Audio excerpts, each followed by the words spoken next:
जब जयपुर गया बिल्कुल पढ़ने शुरुआत में ही, शुरू में गया पीयूष जी, तो बड़े दादा पढ़ा रहे थे, बड़े दादा स्वर्गीय बड़े दादा पंडित रतन चंद जी भारे। एक उन्होंने छोटा सा दृष्टांत दिया, कहते 3 चीजें हैं आपके सामने, सुनना। एक पाप भाव, एक पुण्य भाव और एक धर्म भाव। टोडरमल जी की भाषा में कहें संक्लेश भाव, विशुद्ध भाव, शुद्ध भाव। पाप भाव मतलब संक्लेश भाव, पुण्य भाव मतलब विशुद्ध भाव, और शुद्ध भाव मतलब आत्मस्थ भाव, वीतराग भाव, आत्मा में रमणता। कौन कौन से भाव हो गए? पाप भाव, पुण्य भाव और धर्म भाव। ठीक है। अब कहते हैं इसके 3 प्रतीक हैं। आज यहां 8 साल का भी कोई बालक होगा तो उसे भी यह चर्चा समझ में आएगी। इस छोटे से उदाहरण में आपको समय सार भी समझ में आएगा, सारे अनुयोग समझ में आएगा यदि उसे मन से देखेंगे तो। हमारे यहां 3 चीजें हैं। एक बाहर, बाहर मतलब हमारी दुकान है, हमारे घर गृहस्थी के कार्य हैं, समाज के कार्य हैं, राजनीति के कार्य हैं, रिश्तेदारियां हैं, ये बाहर। दूसरा मंदिर, और तीसरा अंदर।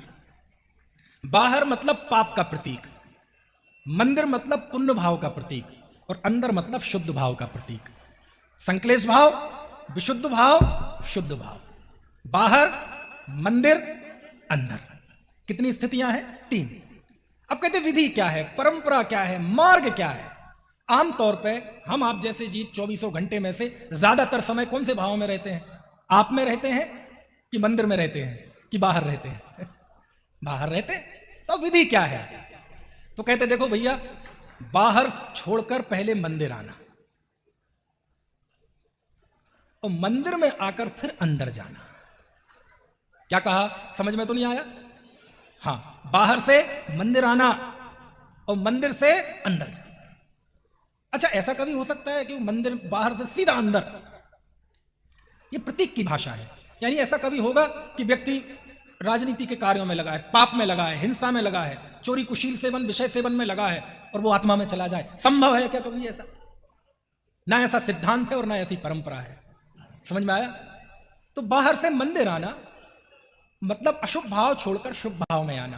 पहले बीवी बच्चों की शरण छोड़कर, सेवा छोड़कर पंच परमेष्ठी की शरण में आना, और पंच परमेष्ठी की शरण में आने के बाद, मंदिर में आने के बाद फिर अंदर जाने का प्रयत्न करना।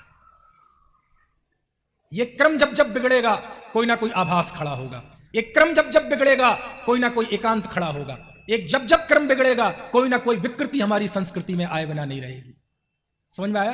फिर से बाहर से मंदिर आना और मंदिर से अंदर जाना, और जब अंदर चले जाओ तो क्या करना? फिर तुम्हारे लिए कोई उपदेश नहीं है। क्यों? उपदेश का फल प्रकट हो गया। क्यों? द्वादशांग का फल प्रकट हो गया। क्यों? अनंत तीर्थंकरों की वाणियों का निचोड़ आपने पा लिया। कब? जब अंदर चले जाएं तो। लेकिन अंदर ना रह पाओ तो मंदिर में आना, मंदिर से फिर अंदर जाने की कोशिश करना। मंदिर अंदर, मंदिर अंदर, बस यही जिन धर्म में उपदेश है। बाहर जाने का तो उपदेश है ही नहीं। अब यहां पर समझना, अब मैं आपको समय सार बता रहा हूं एक लाइन में। अब जो जीव अंदर चला गया, संभाल लेना, जो जीव अंदर चला गया, किसकी बात चल रही है? जो जीव अंदर चला गया, जो प्रणति अंदर चली गई, उसके लिए मंदिर भी बाहर है। समझ में तो नहीं आया? क्या कहा? यह मंदिर और बाहर का भेद कब तक है? जब तक अंदर नहीं गए, और जो अंदर गए फिर बाहर और मंदिर में कोई फर्क नहीं है। लेकिन यह बात अंदर बैठी हुई परिणति की है, दुकान पे बैठी हुई परिणति की नहीं है।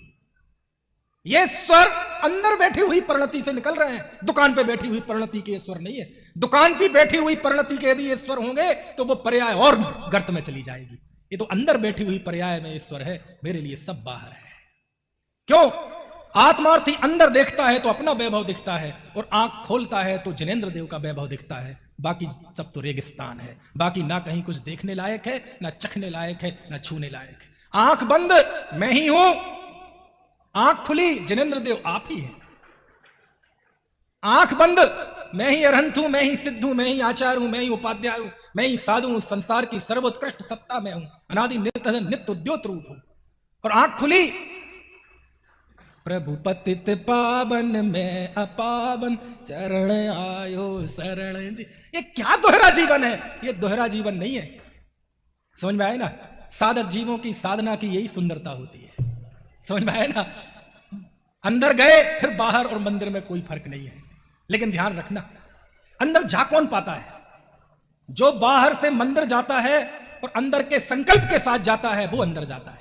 जो मंदिर जाता है और मंदिर जाने के लिए मंदिर जाता है वो अंदर नहीं जा पाता। जो पंच परमेष्टि की शरण में आए लेकिन उसकी लक्ष्य में, उसकी दृष्टि में अपना भगवान आत्मा हो, वही वास्तव में पंच परमेष्टि की शरण में आ पाता है।